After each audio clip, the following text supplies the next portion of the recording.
ready both plane and pilot for mission. In preparation for launch, the aircraft handlers guide the aircraft onto the catapult shuttle, attaching it to a harness threaded with thick steel ropes connected to the airplane by a hook under each wing.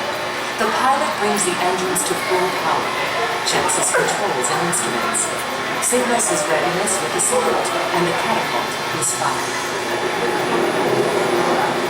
Getting a 12-ton jet up to speed for takeoff requires a huge blast of energy. That energy is delivered by steam-driven catapults right over the flight deck surface. Steam pressure from the ship's engine is released into the catapult cylinders, forcing the pistons down the track, pulling the aircraft to takeoff speed. It's 0 to 150 miles per hour in only 2 seconds. Taking off from Intrepid is exciting. Returning to a flight deck is exacting. This is called the trap, often described by aviators as a controlled crash. If landing on a tiny airstrip is not complicated enough, the pilot is also challenged by the rise and fall and twisting of the deck as the ship churns through the waves at nearly 40 miles an hour.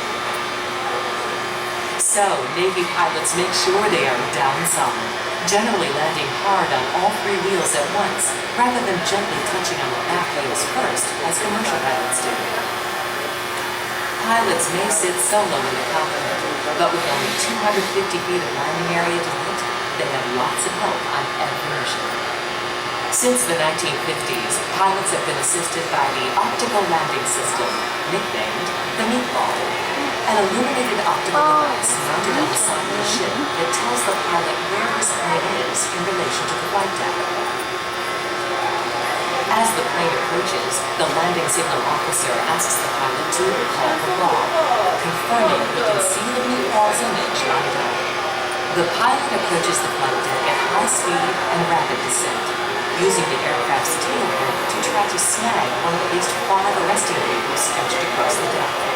At the instant he makes contact, the pilot guns the engines back to full power, just in case his tail hook misses every wire and he has to make another approach. That's called a bolt up. But if he catches, steel wires connected to arresting engines capture the momentum of the landing aircraft. The arresting engines act like giant shock absorbers to slow the plane from 130 miles per hour to a full stop in 2 seconds.